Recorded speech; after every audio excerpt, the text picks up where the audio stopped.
So, before I introduce our panel, let me start with one thing that we all tend to trust, and that is numbers. Because numbers usually tell us when something is no longer just a trend, but a real problem. So, let me give you one number and one story to just kickstart this session. According to IBM's 2025 cost of a data breach report, breaches that involved shadow AI, that is, AI tools that were used without the organization's knowledge, added an average of $670,000 to the cost of each incident. And the same research found that nearly two-thirds of the organizations still have no AI governance policy at all. Now, the story. Back in 2023, engineers at Samsung's semiconductor division pasted internal source code and meeting notes into ChatGPT to debug and summarize faster. Within weeks, confidential information had left the building, and through the tool, nobody had approved. Samsung's response was to ban generative AI on company's device entirely. And here's what makes that story matter. Those employees weren't malicious. They were just trying to work faster and smarter. That's the uncontrollable reality at the heart of tonight's discussion. Shadow AI isn't just a security problem, which is caused by bad actors. It's a human problem created via good intentions. For those less familiar with us, Data Trust Quotient is a strategic platform and a community of thought leaders working on data protection, cybersecurity, and data governance. It brings together experts and practitioners to advance trust in how data is managed, secured, and used through expert forums and industry networking. That uh, brings us to tonight's session, that is Shadow AI and Human Cost of Uncontrollable AI Adoption. To help unpack that, we have excellent panel with us tonight. First, we have Mr. Gaurav. He is CTO at Technocentric Advisory, a cybersecurity and digital infrastructure leader with over 27 years of experience across cybersecurity, telecom, and expertise in IT and digital transformation. He specializes in cyber resilience, zero trust architecture, and AI-driven security frameworks. Next, we have Shivendra. He's also CTO at NVIDIA ecosystem at HCL Tech. He leads initiatives in AI transformation, generative AI, and digital infrastructure, with focus on AI governance and scalable enterprise architecture. We also have Sandeep, an independent consultant with 20 years of experience across cybersecurity readiness, global operations, customer experience, and digital transformation. Currently, he's helping organizations strengthen cybersecurity posture and DP compliance. And finally, we have Sagar, Principal Business Continuity Management and Operational Resilience Consultant with extensive experience helping enterprises manage operational risk, cyber disruption, and AI-driven resilience challenges, including frontline recovery work during the 2017 NotPetya cyber attack. And we have someone moderating tonight's discussion, that is Commander Aditya Verma, leader sector security at Cisco for India and SAC, working closely on responsible AI adoption and security in critical public sector environments. With that, the stage is yours, Aditya. Over to you. Thank you. Thank you. Hello. Good evening, everyone. Good evening to everyone on this very esteemed panel, and of course to our viewers. A very relevant, I would say, very pertinent topic. We are talking about shadow AI. So it's isn't it actually? It's a bit amusing actually. Earlier it used to be shadow IT, and now the new term is actually shadow AI, right? And I think the data which was flashed really resonates well because I think the entire conversation today, what we try to have is AI for good. Now AI is there, right? But I mean the entire mood point, what maybe we are trying to drive over here is how to make AI for good, right? So uh, I think what we are talking about is, that the future of enterprise AI will not be decided by who adopts AI the fastest, right? But by who can we, how can we make it more, how can we make it more visible, governed, secured, right? And human accountable. Because I think almost like cybersecurity, we talk about frictionless cybersecurity, right? And I think that's what we're trying to figure out. How do we make available frictionless AI, which would be secure? So I think, what the data showed us is that, shadow AI is not caused by bad employees, right? I mean, every employee is actually trying to get that competitive edge using the AI, but it is caused by unmet enterprise demand for speed, intelligence, and productivity, right? So possibly, maybe governance must therefore enable and not merely restrict. So, with that, I mean, it brings me to the opening question. So, okay, so on my screen, I will go round robin. Right, Shivendra, I see you on my screen first, followed by Sandeep, Sagar, and then Gaurav. So that is the sequence I will follow, right? So, same question, I will obviously repeat it. But again, we have a common question because I think it's very important. We set a baseline, before we possibly maybe go to specific questions, more maybe relevant and pertinent to your fields, right? So the opening question is, before we talk about governance frameworks and policies, uh, Shivendra, I'd love to start with a more human question. What is one moment, trend, or behavior you are seeing inside organizations today that made you realize shadow AI is no longer just an IT issue, but possibly a leadership, trust, and a cultural challenge? Okay, thank you, Aditya. See, there are a lot of movements like that where we have realized that shadow AI is sort of prevalent in the organization. So see, when we started rollouts of Microsoft Copilot, and then there are other rollouts as well for other public LLMs. Uh, but before that, there was a lot of I would call it competence camouflage, right? So all your managers, layers below the managers, and the leaders, right? Because the pressure is such that you have to look good in front of your management, right? You have to present well, put the data in a very structured way. And what best than putting data on the public LLMs and represent it that way. So this was more of psychological pressure that they have to look good, and because the competence was a challenge, they went to public LLMs and start leveraging it.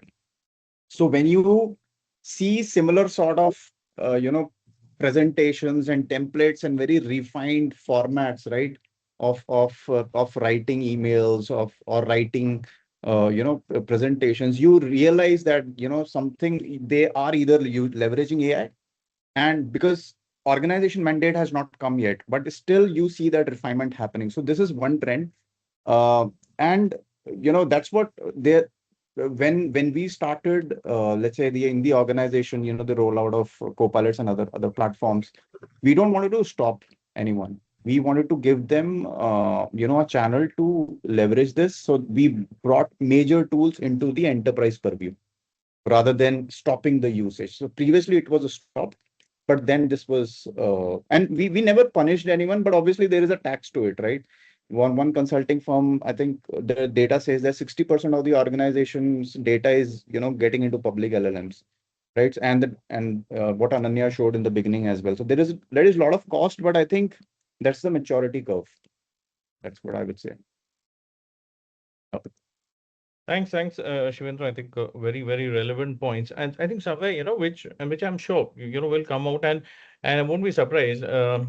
So every organization, including mine, right, they've come out with an advisory. I mean, they're very stringent kind of a guideline now, which has been given as to possibly we're trying to regulate the models to use. Some companies, if they have the wherewithal, they are somehow trying to figure out if they can somehow give a controlled, a restricted environment in which some kind of a retrieval augmented generation can be given. But I think, yes, very relevant point, what you mentioned. I think it's a human nature. I would like to experiment. If one particular LLM model, for example, there's some kind of a output I get from say GPT 5.5 right now. Right. What is Claude giving me right now? Right. Or for the matter, what is Gemini giving me right now? Because everyone is trying to move better. And if you need a more refined input, obviously, I mean output, you need to give it, guardrails, and I would say perimeters for maybe that thinking. And unfortunately, the perimeters for the thinking may be very classified data, which then it proliferates, and then there is no limit, right? So I think we started with that. So Can thanks I for that. just S- add one? See, whenever you don't have to restrict people because anyways they are going to utilize it, right? They will buy a $20 subscription, $10 subscription, whatever. They will utilize it if it is giving them benefit. So, the faster you bring all these tools into your enterprise purview, the better it is. And that's what I think most of the organizations are doing, rather than refraining people from using it. Yeah. Thanks, Shivendra. Thank you. Totally agree with you. Sandeep, moving on to you. I'll quickly repeat the question. I mean, so that you have more context. So, what is one moment, trend, or behavior you are seeing inside organizations today that make you realize that shadow AI is no longer just an IT issue, but a leadership trust and cultural challenge? Well, I think for me, employees are continuing to use AI tools, right? And AI tools are evolving by the day, right? As we speak, some new AI tool would have just sprung up now, right? And a lot of it is unknown, right? And when you look at an organization, there are different departments and everybody has a different use case, right? Someone who's more into technology and coding would probably go to use a Claude, right? And somebody who's more into designing would probably go and use something else, right? Uh, so AI is moving at a very large space. I think the biggest challenge that has been is that initially organizations were very receptive to adapting or forming policies, right? Because it was very unknown. And today also, I think the biggest challenge that I see is knowledge, right? AI tools are coming, evolving by the day, but I don't think that there is any organization which has set up a team and saying that okay, this team is just to evaluate different AIs to see what are we going to use, right? And employees are today using it because it gives them speed, right? And everybody wants to be on top of the game. Everybody wants to be, and most of the breaches that we read about, there was no malicious intention by the employees. It was more because they wanted speed, they wanted to get it right, and stuff like that. So, like Shivendra was saying, right, that people were organizations were shutting it down, threatening employees with, outcomes and stuff like that. But that led to, more usage under the radar, right? And that is really, really serious, right? Today, when an employee goes to any LLM, they do so because they need an output, and that's the only thing that they're concerned about. But on the other hand, what they're doing is they are providing information to a public LLM, uh, which is proprietary, which is customer information, or in the Samsung case, there were the sports. So I think the larger question today is, I think, is is to first focus to understand what AI is offering, and to find out ways so that you can safeguard, right? I don't see that you could be 100% safeguarded, but at least you can put checks in place, educate people to say, okay, if you want to use this LLM, you need to have these settings. This is what you can do. This is what you cannot do. And this is the new era. And organizations, whether they like it or not, have to invest in educating people and in trying to get people to understand what is at risk here. Because if this the way we are going, right, and the way we are seeing breaches, it is just going to take away customer belief in the organization if they don't safeguard their information. Sandeep, thanks for that. So yes, I think when we talk about culture, I mean culture of an organization. So initially the thought was just pull the plug, don't make it available. That I think some of the organizations who tried to do that, it was really a bad idea. Possibly the second approach is you actually educate people and really run them through maybe possibly well how to use these, use these LLMs, or I would say, yeah, I mean these GPTs, in a controlled and a more informed manner, right? Clearly lay out, the ground rules. What is a go? What is a no go? What is the data possibly which they can upload onto a LLM, right? And again, I think the organization also needs to be sensitive to the fact, if you generally know the capabilities of your teams, if you suddenly see super spike in somebody's performance, which is very good, but I think it needs maybe a manager conversation or some kind of a conversation that how is that output actually coming out. So I think somewhere the human element will never be lost. I think it's very important we generally keep our eyes and ears open and see how, if the productivity is suddenly going up, finally how are we reaching that productivity. So Sandeep, thanks for that. uh, Sagar, over to you. Yeah. Same question. What is one moment trend or behavior you are seeing inside organization today that make you realize that how shadow is no longer just an IT issue but a leadership, trust, and cultural challenge? Okay. So, I mean, like, I guess I'm the youngest in the panel, and so I'll tell you based on my experience. So, in my current organization, or where in our groups or our network, right, I've seen that many organizations are starting to implement, on the educating part of the AI LLMs, like whichever LLMs are being implemented, so they are being educated, like there are courses or there are courseware provided by these LLMs only. They are given to employees. And I agree with Sandeep's point of use cases. So depends on the exact use case. If you are into sales, you will need some specific tool or some specific which is very much relevant. So the organizations are really putting a lot of efforts, money into AI. So education part, along with that, the governance part is also being started by many organizations, like couple of examples I would say, like your controlled way of usage. For example, there could be a injection, like what you call, yeah, prompt injection. A Sorry, prompt I injection, just right, forgot right, the word. yeah. Yeah, yeah, prompt Mhm. injectioning. So there could be a malicious intent by someone, who is having, fight with his manager or whatsoever. I'm like any reasons, right? So those kind of things should be controlled. Whatever output is coming out of your, AI, like whatever reports and everything, that should be marked, or that should be stamped with the, like, this is the AI generated, so that way, it can be treated or consumed. I mean, that's what I feel. And of course, I mean, like, we all need to evolve accordingly with the era of the AI. And governance, of course, I mean, like, needs to be in place. So I guess, that trend has been, in the upward direction of, implementing governance. So that's what I feel. Thanks, Sagar. So yes, I think what is coming out of this entire conversation is very difficult to pinpoint that the where does the problem lie? Is it actually a leadership, trust, or a cultural challenge?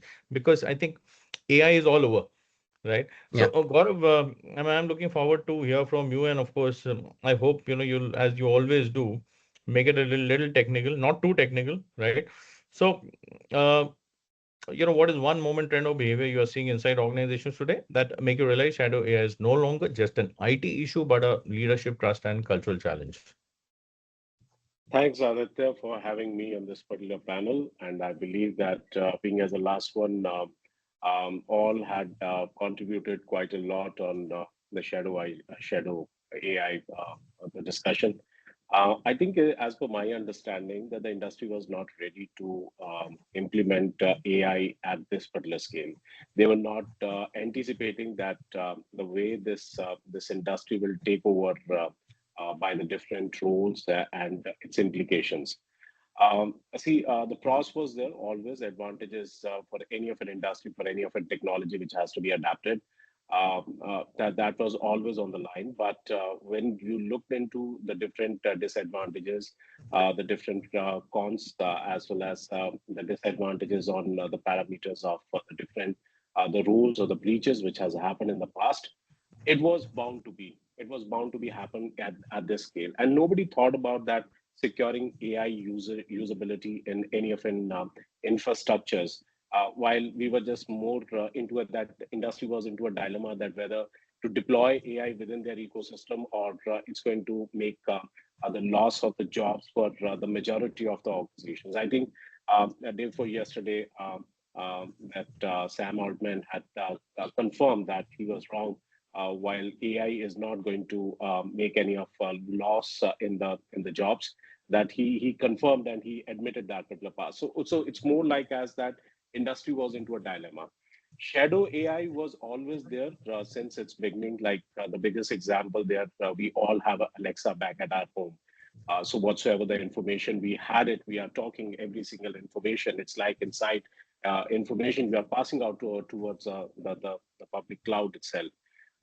Within that particular ecosystem of infrastructure in the cybersecurity or data center, our environments or our organizations, our enterprises, as we were always discussing way back in 23 and 24, that the usability of the chat GPT on a source code for the development and the code was deployed directly over the cloud itself. It's been there almost every single part, and I don't think that industry is yet ready for the implications of those guardrails which need to be deployed. It. I think it's an evolving journey. It's an ever evolving way that every organization or every set of that enterprises are going to deploy with the one or the other tool. Like Shivendra earlier said that the multiple tools had to be identified onto the different AI platforms. And rightly, Sandeep has said that that the usability has to be taken into the next role. So we're taking it. I think as the situation comes in front of us, it's a big challenge for the leadership. It's a big challenge for the enterprises. It's a big challenge for the industry itself. That to address it at the right time. But ever evolving, those particular scenarios will come in future, and we have to be ready for those challenges to be addressed. Thanks, Gaurav. So I think to quickly sum it up, we are at 22. Yes, we have time. We are on time. So I think it's the cliched triple P, the people, process, and technology. I think finally Yeah. it's boiling down to that in a way, isn't it? People need to be educated. We need to have processes in place, and we need to find the right technology for possible, what we are now right now referring to a lot of visibility or a lot of observability, Yeah. really being able to figure out that if someone is sitting on his desk, imagine he may be sitting in office or he may be hybrid, he may be working from home. You've got coders, you've got people working, they're working on reports. How are the systems, the laptops interacting with the outside environment, monitoring APIs, right? What are the prompts which are being put? What is the query going in? What is the output going out? And I mean, there is some amazing technology available right now, actually, right? I mean, talking about, yeah, Y- Gaurav. y- Yeah, Aditya, it's just like as that, a couple of years back, I think 3 or 4 years back, there was a one term which was of a buy BOD. That's a bring your own device. That similar kind of a situation is happening with the shadow AI, right? It's like as every single that the user is coming up with their own tools and the technologies.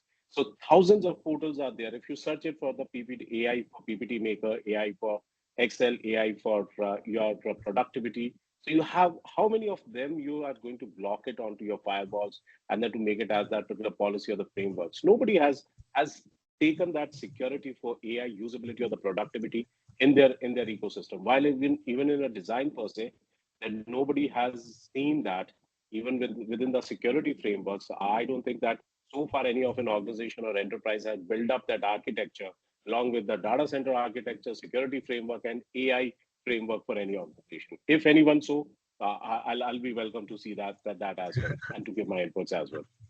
No, true, Gaurav. I think, this would be a larger, I think, a very interesting technical discussion, because I think we've got the right expertise here in this room to actually come up with a more holistic discussion, right? Right. So moving forward, Shivendra, I will start with you again. So, Shivendra, you work closely with the sovereign AI and enterprise scale transformation. As shadow AI rapidly builds parallel ungoverned ecosystems inside the enterprise, How does this specifically threaten a company's sovereign AI goals, and what architectural steps are required to prevent it? Okay. So see, I was, so great discussion, great points by Gaurav, right? Bring your own device, so bring your own AI is now the thing, but you can't just bring AI to the networks. That's the problem. Uh, Sovereignty, see what does sovereignty mean really? People talk about it a lot. Sovereignty is basically your data, your infrastructure, and your people. Your people means your trusted network accessing it, right? In case of AI, what has happened? Your data infrastructure is not yours. It is hosting somewhere in Silicon Valley, right? And the people accessing it, you realize that I am using whatever I am putting in the LLM as the data, and I am getting the results. But unknowingly, you are actually training a public LLM with your own data. So let's say my organization, I'm putting my organization's data into LLM. Someone else is also doing the same. Someone else, there are 10,000 people doing the same.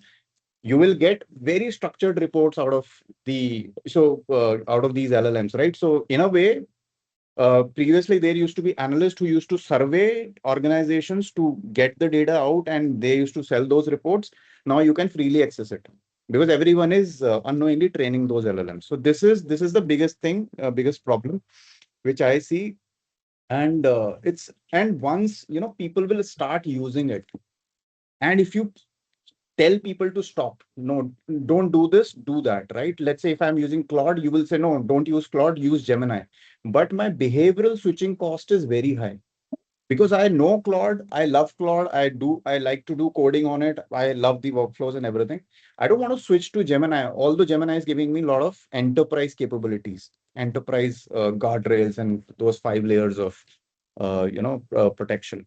So what kind of architectural changes you can do? All right. First is, of course, don't restrict people, make it under the network, all the frontier models. And see, organizations are also confused because frontier models every year change. Last year it was Gemini, this year it was Opus, right? Next year it will be something else. So whatever frontier models are there, there would be, I think in the next 3-4 years, we will realize that there are only 4 or 5 players who can do this, right? So all those 4 or 5 players should be in your enterprise network. Second is, you can use your API monitoring tools like, let's say, Microsoft Purview, Security, all those security.ai, all these kind of tools. They can monitor the API inflow, egress. Sorry, they can monitor the egress, and you can understand what is happening. Another great point is, which people don't realize, is organizations can create their own AI factory, their own infrastructure, let's say completely deployed in their data center, people accessing that infrastructure, and you can actually reduce the token cost as well. And I'm reading the reports, people are saying my token cost is going so high, I want to bring back my developers again. I don't want to reduce those developers. If you put that on premise, you can literally control the token cost, so it will give you not only sovereignty, it will reduce your cost as well. So you can have AI factories built in. So I think those 2-3 things can solve this problem, not fully, but at least to some extent. Great, Shivendra. I think very good points, And as a matter of fact, recently it came out in the papers recently that Microsoft is actually taking a call. They actually want to get people back to maybe, homegrown models, Enterprise. co-pilot, keep them inside. So yes, that would require maybe a architecture like a AI factory, right? NVIDIA has got a AI factory. As a matter of fact, not because I'm from Cisco, but well, yes, let me share with you. We have our own stack, right? We have Cisco has a AI factory. As a matter of fact, there is something called AI defense. We talk about guardrails. Guardrails are being put. The entire CI/CD pipeline needs to be monitored right from the beginning. The model you're getting in, stress testing of that model, right? And of course, very very important. You mentioned. Yes, the API calls need to be really monitored. And I'm sure as the discussion progresses, we'll more specifically talk, have this talk on agents and the havoc AI agents are creating right now, right? Especially if they go unmonitored, right? But anyway, we'll come to that. Sandeep, I'll move on to you, right? And Sandeep, you've spent years building a large-scale customer and delivery operations where trust, compliance, and process disciplines are critical. With shadow AI now entering workplaces through everyday employee behavior, do you think organizations are prepared for how quickly unsecured AI usage can impact customer trust and operational integrity?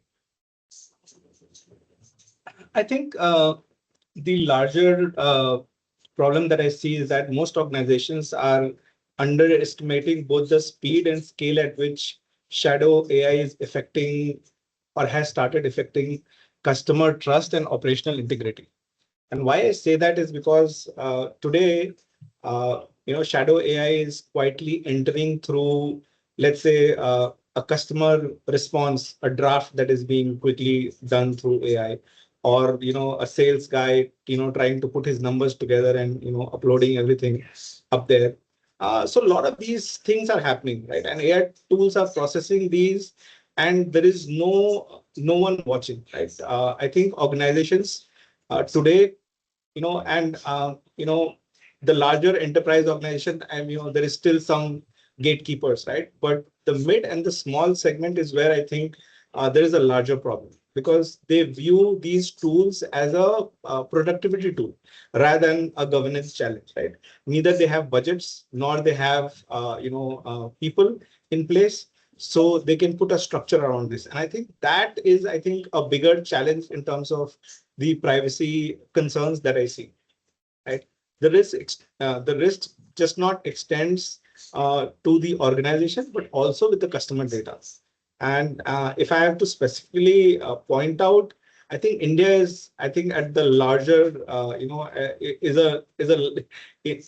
at risk in a larger space, because our policies are still being drafted and made, and technology is moving at a very high speed when it comes to AI, right? So there's no regulations, that is coming in. That DPDP has just come in.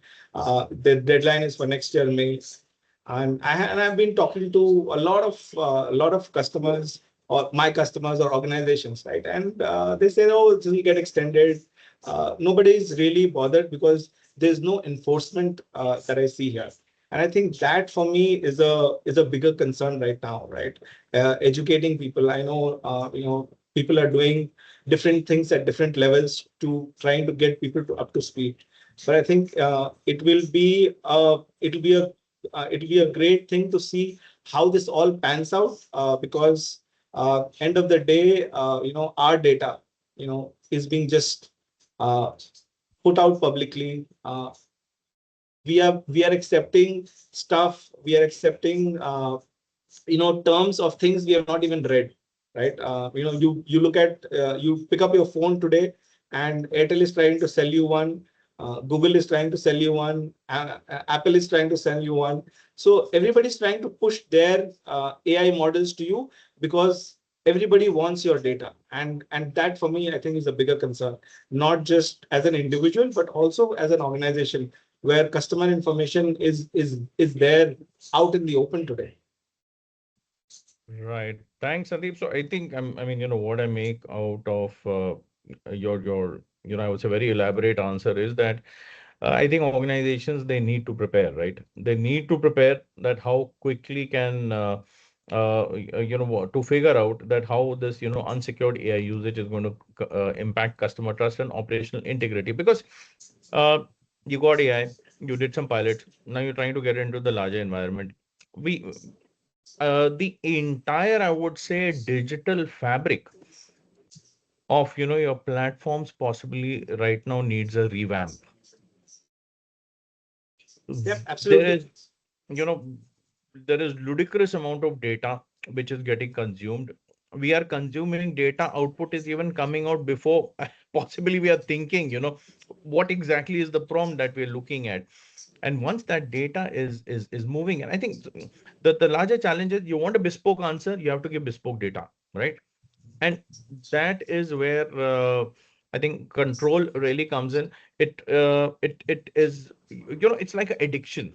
Let me put it across this way. You see the kind of impact, the kind of output that you could get, and that is possibly, where at times we get carried away. Many times you are aware of the regulations, but at times the thought process is, yeah, maybe let's do it. Maybe, How much of a difference will it make? So I think use cases, education, impact, I think it's a continuous cycle, right? Yeah. Okay. And, So and so also, I'd like to add one more thing, right? And lately, I've also seen institutions pushing AI into their curriculum, right? School students in standard 6, 7 are being asked to make Yes. stuff using AI, right? Now, everybody is very outcome focused, right? But what I think is the larger thing is that through educational institutes, the larger push should be on accountability, right? What is it that you're exposing as part of your model, right? Because unless that comes into anybody who's trying to build LLM, I think the world is moving towards a doomsday. the great minds, Sandeep, I agree. I mean, I have, one who's a promoter for, that cybersecurity begins at home. You start educating people, I mean, your children. I mean, the way we talk to them about many other things. I think now is the time we need to even start educating them about cybersecurity and maybe the pluses and minuses of using AI, right? So, right, Sagar, I move to you. Yeah. So, Sagar, one of the most dangerous things about shadow AI is that it often enters organizations quietly through uh, productivity, convenience, and good intentions, right? From an operational resilience perspective, do you think enterprises are prepared for the reality that their biggest AI exposure may already exist outside official governance structures? So basically, most of the organizations are not ready for this. I mean, like, their governance structures are, not built to cover the AI part, right? So there is like, I guess, ISO 41,000 something, like some standard which is very much in alignment with your ISO 27001, but that is not being implemented. Or there should be some standard, or there should be something like which should be controlled, like they are for GDPR for data privacy and all, right? So European Union, and I guess they are working on some kind of model which could control the governance of the AI. Oh, likewise, I mean, like enterprise wide, or any way, I mean, like if users are using it, right? So those kind of standards, or that should be implemented, like compliances across the so I guess that's in progress, but I guess organizations are not doing it that way. I'm like, there is no standard guidelines or something like that which is in alignment to your ISMS specifically in current situation. So that's what I've seen so far. But yes, I mean, like, yeah, as I earlier said, I mean, it's in the upward direction. I'm like, everybody is working on that part. Everybody is trying to make sure their organization is like, they are governing the AI usage, everything. So of course, I mean, like, so that's what I feel. But yes, there should be governance model in place. And yeah, that's a big risk. In fact, while in discussion with our CTO, I asked him, I'm like, we are going in a very fast pace for AI implementation, but what about governance? So they are like, okay, we are ready for the risk because we are implementing our business applications as of now, right? So once we do that, we will gradually move into the governance part. So somehow, organizations or CTOs, or like leadership knows that there is a risk, right? But of course, I mean, like, they are ready to take the risk because, of course, I mean, like, they have to adapt the AI for faster productivity and everything. So yeah, that should be. Thanks, Sagar. A very relevant point. Actually, see, the method in the madness is Yeah. is governance, which possibly would come out of some kind of a compliance. You spoke about ISO Yeah. 27001. DPDP is here. I would like to add 27701 to it. Now, when we're talking about AIMS, I would like to add 42001 to it, right? Yeah. So somewhere, and honestly, everything is interrelated actually. So yes, it is. In short, what I would like to maybe just sum it up saying is that yes, we have a tough task at hand Yeah. because it's simple. You want better output, you need to expose yourself more. You are increasing your attack surface. And imagine a scenario when you suddenly have frontier model like Mythos, Cloud Mythos preview also now Yes. suddenly, which come. Yeah. I don't want to open that conversation over here because it's going to be a different right? A string altogether. But again, Gaurav, moving on to you. Uh, you spent decades securing critical infrastructure, right? We work together and designing resilient digital ecosystems. So when employees begin adapting AI tools outside approved systems, do you see shadow AI as primarily a cybersecurity challenge or as a much larger issue of digital sovereignty and organizational control?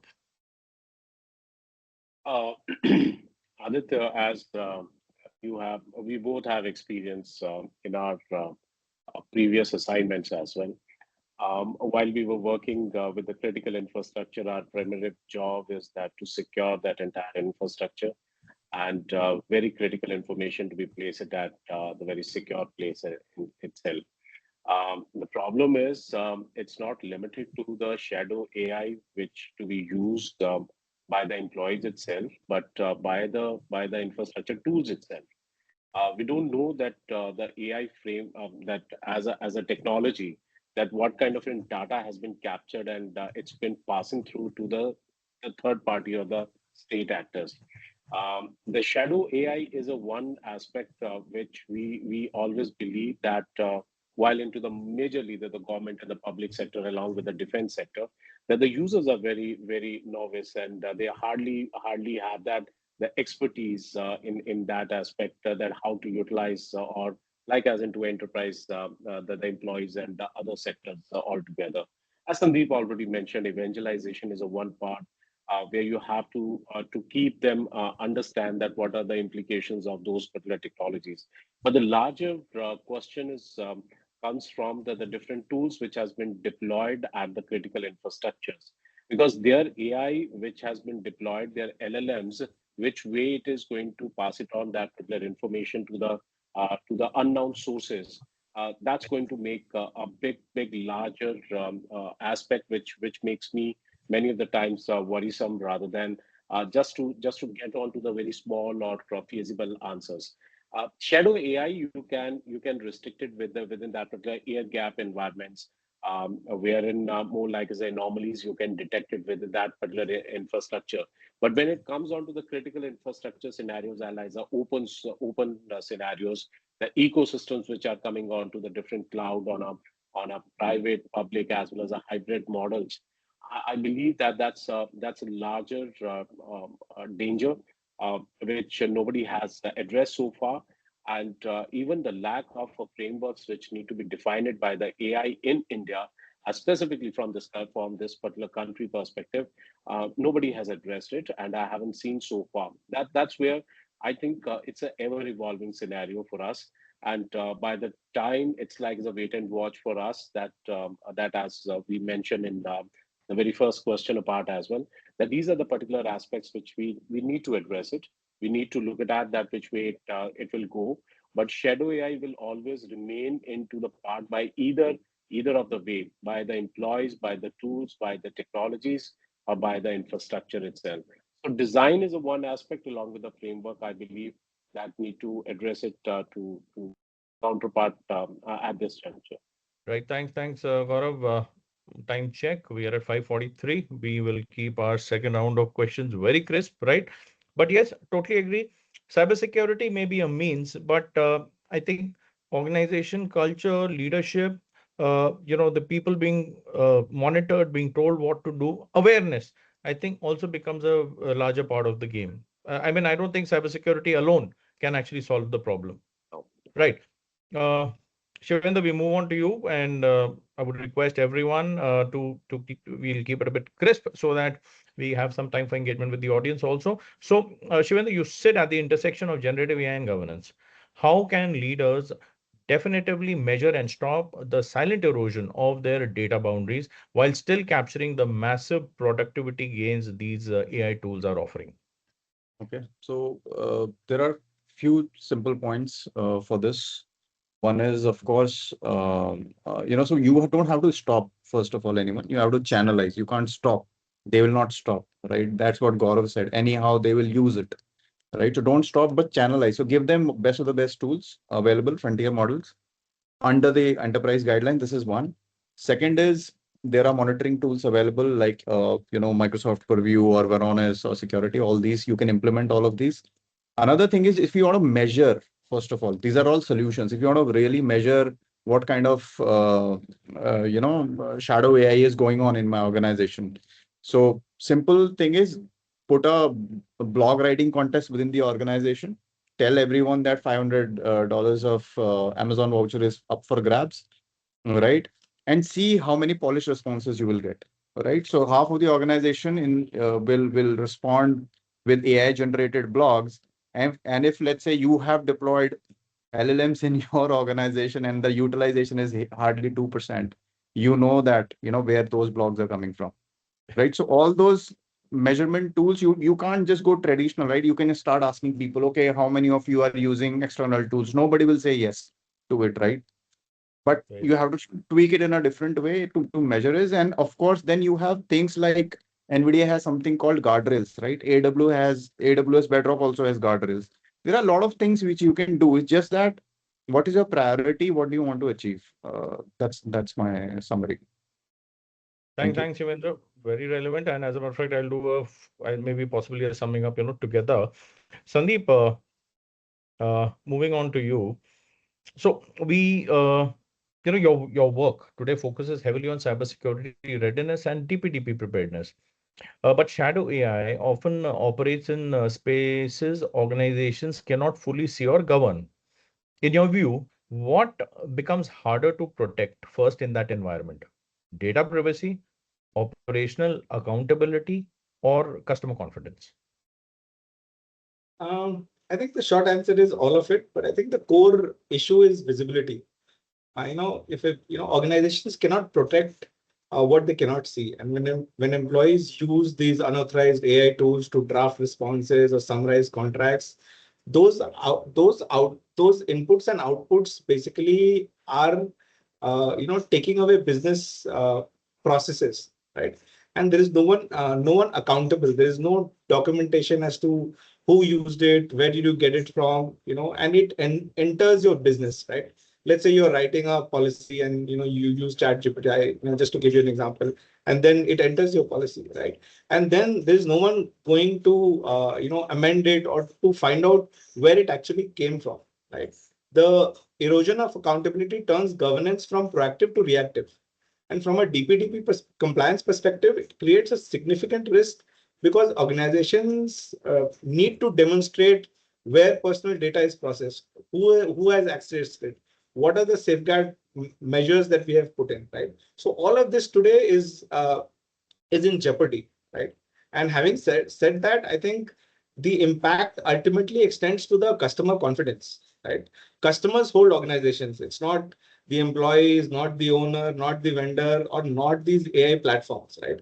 So I think customers' data is very, very critical, and if we have to safeguard that, I think organizations need to have a trust mechanism built by putting in policies and processes focused on safeguarding information, right?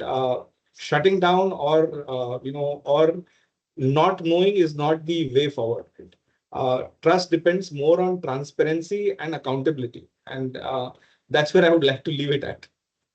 Great, Sandeep. So accountability, trust, I think visibility, observability, I think that sums it up. And as a matter of fact, all the three, I totally agree with you. You can't keep these 3 points alone. I mean, it's a process, right? Data gets compromised, obviously you lose trust and you will lose customer uh, trust and confidence, right? Okay. Sagar. Yeah. Sagar, you've worked extensively across resilience frameworks, right? And regulatory preparedness. But shadow AI introduces a very different challenge because the risk is decentralized and often invisible. In your view, how does this change the way organizations need to think about accountability, ownership, and operational trust? Okay.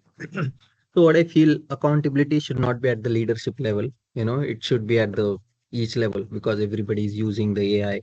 And earlier I'm like we whatever accountability, it's not IT, right? I mean like everybody is responsible to use the AI at different stages, right? So whoever is using it. That should be the case. Along with that, what I feel that ownership should be, shift from behavior. I mean, behavioral ownership. So basically, right, they should not be like, they should not choose like which tool needs to be chosen, but how it needs to be implemented. That's what I feel. I mean, like in short, I'm like, so what I feel, I mean, like at every stage, accountability needs to be with, the people who is Sagar, using it. thank you so much. I really like to answer because, from where I come, 22 years in uniform, you know, we've got it written on our ships, bada bada, security is everybody's responsibility. If something is not in place, you have to pipe up. It is not the chief security officer or, the CISO. Cyber security is everybody's responsibility. So similarly, we are aware of, so I, people at times really, they despise the concept of whistleblowing, right? See, Mhm. if you find something is not happening, if you are aware that someone is making a mistake, first is you can educate that person. But if deliberately you find somebody is, using AI or certain models is incorrect, but right, but I think somewhere one has to intervene. So Yeah. yes, everybody's responsibility. Gaurav, quickly moving to you. Gaurav, you often speak about zero trust and and AI-driven security frameworks. But shadow AI changes the equation because organizations may no longer fully know where their data, decisions, or intelligence flows are going. In that kind of environment, what does trust even mean anymore for enterprises? See, first of all, as rightly you said, that the question has its own answers. That the zero trust with the deployment of the multiple frameworks which need to be design it as that way. The data decisions are not happening at a one single source. It's happening at the different applications as well as the different sensors in a multi-environment scenarios, ITs, OTs, IoTs, UAVs, multi-tenant based platforms which are generating that entire flow of data. I believe that there is a gap while just trying to stitch it over all across the platforms, and the shadow AI is just taking to identifying those particular loopholes and then to spread it across that whatsoever the information has to be passing on to the third party or the other sources.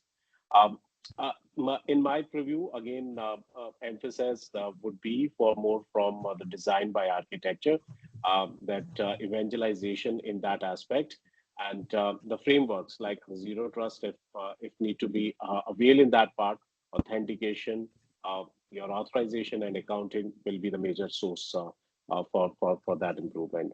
So that need to be addressed accordingly.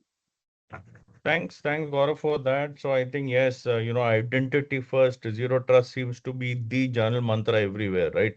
And identity now from to the human, to the device, or to the thing now has also extended to the AI agent.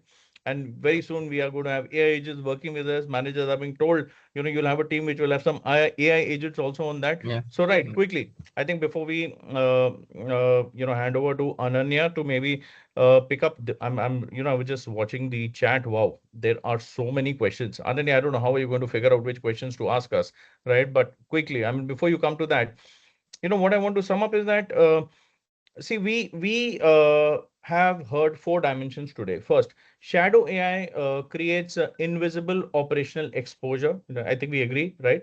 Second, it challenges trust, sovereignty, and organizational control. Third, possibly it requires architecture and telemetry, not just policy. And fourth, it directly affects customer confidence, privacy, accountability, and culture. The leadership answer possibly is not a fear-led restriction. I don't think it will work, especially with the present generations. It is responsible enablement, right? Give employees safe AI pathways, make usage visible, classify the data, govern the tools, hold vendors accountable, and keep humans responsible for decisions. Finally, the human has to stay in the loop, right? So, Ananya, over to you.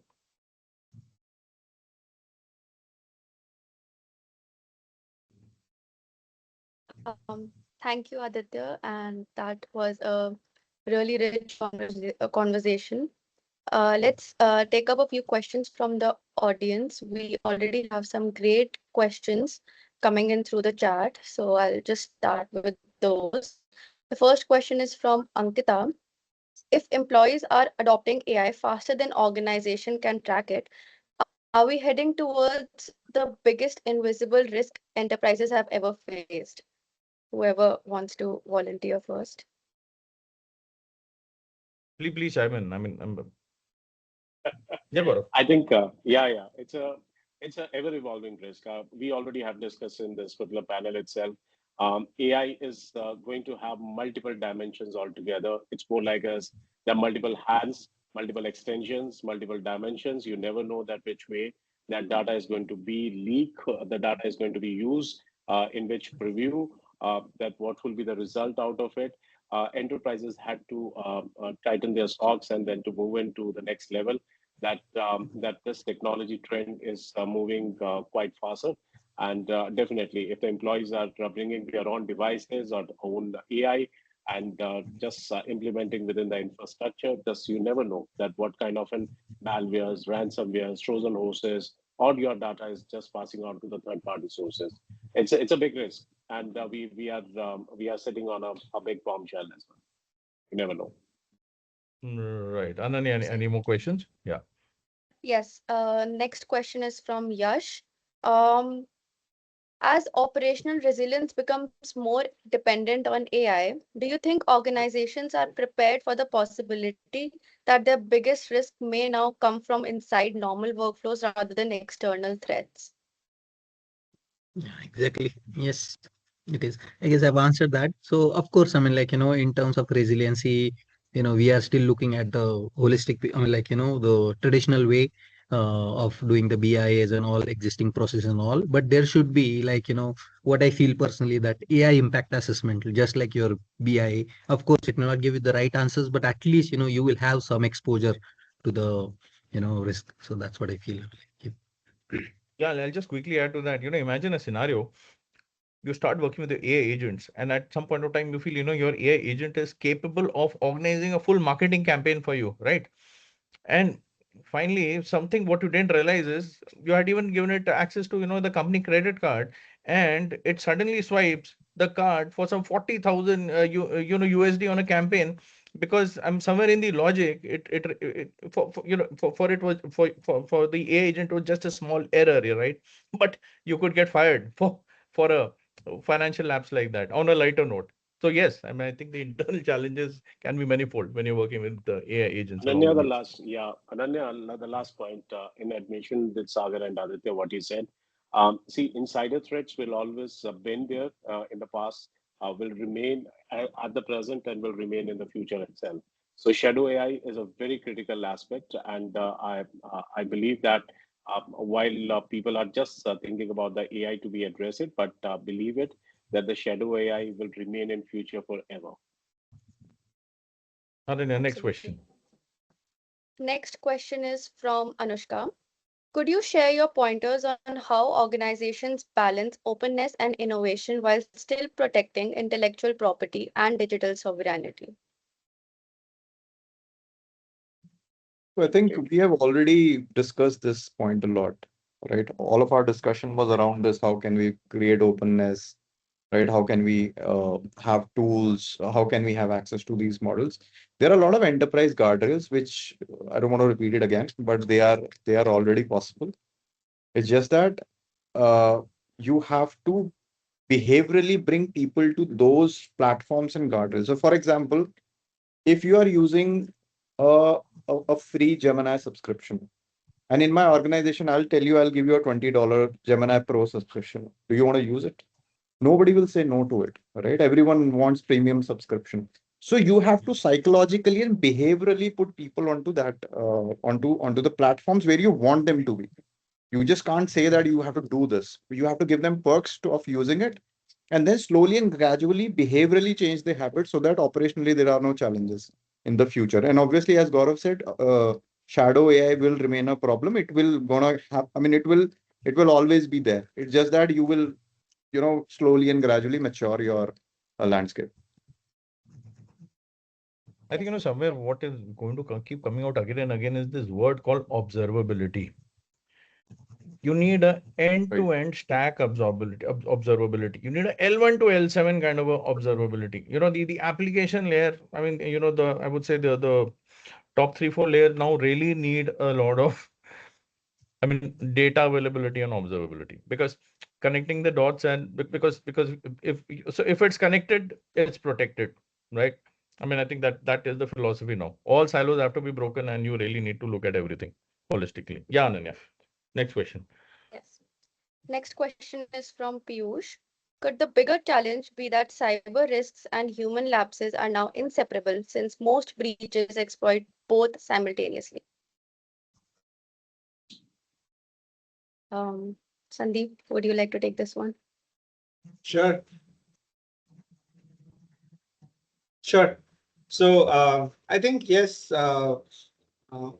Earlier I think back in my days when I used to work for banks, I think the risk was more to do with physical stuff, papers, phones not allowed, stuff like that, right? Now that is out of the window, right? We have a bigger risk because now every browser that you use and every application that you use has something related to AI, and hence right now I think the risk is sitting in everyone's hand if they do not know the impact of every click that they make or every question that they ask any LLM. So, 30 seconds, I'll just add to this. They say a chain is as strong as the weakest link, right? Weakest. In any organization, the human is always the weakest link, right? And now to that, please add AI agents also. Ungoverned, unharnessed AI agents working along with you are going to be the weakest link. So yes, the human and the cyber risk and the human lapse. Finally, everything is a Swiss cheese model. I mean, if you've heard this example, cut up a piece of cheese, Swiss cheese, it's got holes. Now, if you mix it up, you generally have layers of protection. But when you have multiple errors happening, that means all those holes, they line up, and then you really have that attack path, which takes you all the way in. Yes, Ananya. Any more questions? I'll just I guess that's it. We can just take a second to capture this moment, take a picture with all of us smiling, and I'll just.